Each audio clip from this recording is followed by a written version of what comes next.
রাতে ক্ষুধা লাগলে অনেকে অনেক কিছু বানায় খায়, বাট আমার এত ধৈর্য নাই। আমার ক্ষুধা লাগলে আমি একটা জিনিসই বানাই, সেটা হচ্ছে নুডলস। সময় রাতের বেলা উঠে কিছু রান্না করা হয় না, কিন্তু হঠাৎ হঠাৎ করে খুব বেশি ক্ষুধা লাগলে তখন আর নিজেকে আটকে রাখা যায় না। সো সেদিন হচ্ছে এমন একটা দিন ছিল, বেশ কিছু ফ্রোজেন আইটেম আনা হয়েছিল, যার মধ্যে সসেস ছিল, চিকেন বল ছিল, আর ছিল মাশরুম যদিও ফ্রোজেন না। আর এটাও ফর দ্য ফার্স্ট টাইম আমি এনেছি বাসায়। আর এটা খোলার সময় আমার এত বেগ পেতে হয়েছে, দেখো একদম টান দিয়েছে, পুরো বম ব্লাস্টের মতো কাহিনী হয়েছে। মাশরুম জিনিসটা আমার অনেক ভাল লাগে, চাউমিনের দাও বা হচ্ছে গার্লিক মাশরুম বানাও, যেভাবে বানাও না কেন মাশরুম জিনিসটা আমার অনেক ফেভারিট। কেন যেন বাইরের সব খাবার আমার ভাল লাগে, বাসা রান্না করা জিনিস তেমন একটা আমার পছন্দ না। সবকিছু বাইরের যেই জিনিসই হোক না কেন আমার না ভাল লাগে। আজকে আবার রাতের বেলা ক্ষুধা লাগছে, আমি চিন্তা করলাম যে আজকে চাউমিন বানাই। আর যেহেতু ফ্রিজে অনেকগুলো ফ্রোজেন আইটেম আছে, সবকিছু মিক্স করে হচ্ছে একটা চাউমিন বানানো যেতে পারে। চাউমিন কি নুডলস, আমার বাসায় নুডলস ছিল, আমি ওটা দিয়ে রান্না করে ফেলছি। আর প্রথমে হচ্ছে আমি সসেস কেটে নিছি, তারপর হচ্ছে আমি চিকেন বল কেটে নিয়েছি, তারপর এখন হচ্ছে মাশরুম কেটে নিচ্ছি।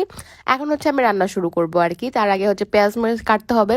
ভাই রান্না করতে আমার ভালো লাগে, কিন্তু এই কাটা করতে একদমই ভালো লাগে না। মনে হয় যে সবকিছু কাটাকুটো করে থাকুক আর আমি জাস্ট হচ্ছে চুলাতে জাস্ট হাত নাড়াবো। বলতে গিয়ে একটা কাহিনী মনে পড়ে গেছে। একবার একটা আত্মীয়র বাসায় বেড়াতে গেছিলাম, আমি আর আমার একটা কাজিন। আমাকে দিয়ে আমাদের দুজনকে দিয়ে সব কাটাকুটা করাইছে, আর উনি হচ্ছে খালি হাত নাড়ায় রান্না করছে। নামটা বললাম না, তাহলে চিনা ফেলবে, বাট আমরা অনেক কষ্ট পেয়েছিলাম সেদিন। পরে আর কোনোদিন ওর বাসায় যাই। কি হয়েছে জানো, উনি হচ্ছে খিচুড়ি রান্না করতেছিল, আর খিচুড়ি রান্না করতে করতে অন্য রুমে চলে গেছে কেন যেন। আর আমি খিচুড়ির ভিতরে অনেকগুলো মরিচ দিয়ে দিয়েছিলাম রাগ করে, কারণ আমি তখন ছোট ছিলাম। একটা ছোট বাচ্চাকে দিয়ে কাজ করেছে, কেমন লাগে বলো। যাই হোক, এখন আমি আমার রান্নায় আসি, আমাকে একবার কথা বলতে দিলে আমি খালি বলতেই থাকি, একটা কাহিনী আমার খালি মনেই পড়তে থাকে। আচ্ছা, এরপর হচ্ছে আমি মাশরুম টাশরুম সব দিয়ে দিছি। এখন এগুলোকে ভালো করে আমি নাড়তেই থাকবো, সুন্দর করে ভাজা হবে।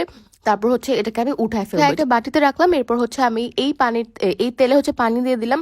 এরপর দিব মশলা দেওয়ার পর আমি হচ্ছে সব সস ইউজ করব, যেগুলো একটু আগে আমি দেখাইছি আর কি। তবে ফিশ সসটা একটু কম ইউজ করতে হবে, কজ এটা বেশি ইউজ করলে অনেক বাজে লাগে। তারপর আমি সবকিছু মিক্স করে এখন নুডলস দিয়ে দিচ্ছি। এখন নুডলস হওয়ার পালা, একটু ওয়েট করতে হবে আর কি। তারপর হচ্ছে ওয়েট করতেছি। এবার হচ্ছে আমি সবকিছু দিয়ে দিচ্ছি, যেগুলো হচ্ছে ভাজা করে আলাদা করে রাখছিলাম আর কি। তো এগুলোর পরে আমি এই যে চিলি অয়েলটা ইউজ করছি এখানে, একদম লাস্টে না চিলি অয়েলটা ইউজ করবা, একদম টেস্ট চেঞ্জ হয়ে যাবে, এত মজা লাগবে, মানে এত সুন্দর একটা স্মেল আসবে।